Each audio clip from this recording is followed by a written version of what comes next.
Our topic this week, I am the bread of life.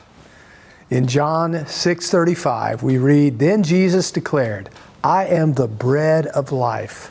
Whoever comes to me will never go hungry, and whoever believes in me will never be thirsty."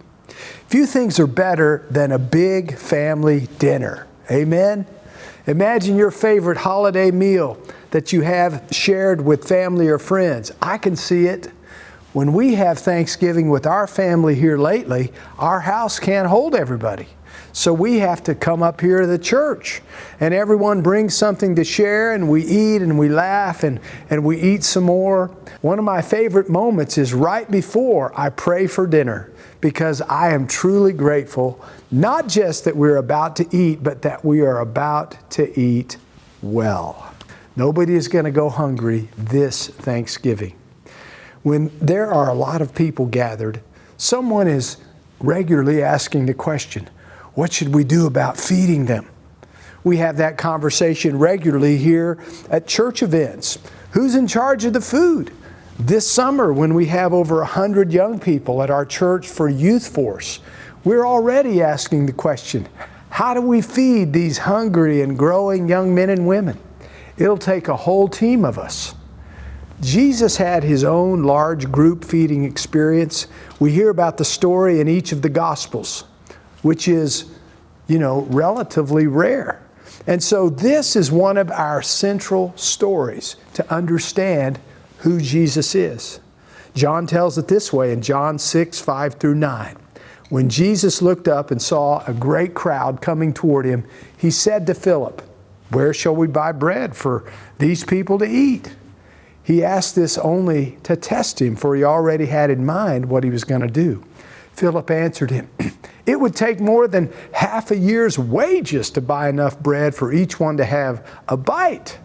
Another one of his disciples, Andrew, Simon Peter's brother, spoke up, "Well, here's a boy with 5 small barley loaves and 2 small fish, but how far will they go among so many?" I can only imagine what else was going on in the mind of Philip when Jesus asked him this question. You see, the answer he gave Jesus with his mouth, it would take more than half a year's wages to buy enough bread for each one to have a bite. I wonder what else he was thinking.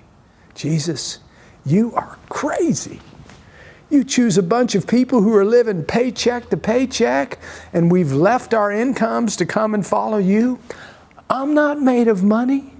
But we see that there is this boy here who brings what he has, and Jesus does the rest.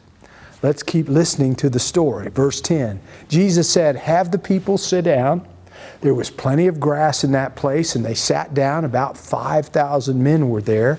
Jesus then took the loaves, gave thanks, distributed to those who were seated as much as they wanted.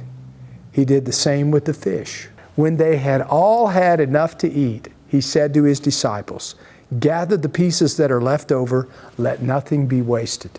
So they gathered them and filled the 12 baskets with pieces of the 5 barley loaves left over by those who had eaten. Amazing. You can almost see the astonishment on the disciples' faces as they were collecting the abundance of leftovers. And the next day, after walking on water, Jesus gave us and the disciples these words, "I am the bread of life. Whoever comes to me will not go hungry, and whoever believes in me will never be thirsty." Jesus uses the miracle to point toward the source of the miracle. He doesn't want people just to experience a miracle, but to know the source of the miracle. He wants us to know that He doesn't just provide bread, bake bread, or break bread, but instead He is the source of all food, of all substance, of all life. He is the bread of life. And if all you have is Jesus, then you have all you need. This verse reminds us that we have to do something with what is provided. You've all heard the saying, you can lead a horse to water, but you can't make it drink. Well, in this text, Jesus is saying, Whoever comes to me will never go hungry, and whoever believes in me will never be thirsty. Jesus has offered himself to us, but we still have to come to him and believe in him. We have to choose him. Part of the crazy aspect of this story is that some of the people who knew the miracle occurred and received the miracle couldn't accept his teaching. They ate his miraculous bread, but they couldn't follow him. So the question is for each of us, what will we do with Jesus? And what will we do with his generous offer of himself, who is enough for us? Each week we've been asking you to fill in the blank. Because Jesus is blank, then I am blank. And so today we're going to invite you to take this teaching of Jesus and apply it to your own life. Because Jesus is the bread of life, then I am blank. You'll have a chance to discuss that and a little bit more of John 6 together as a class now.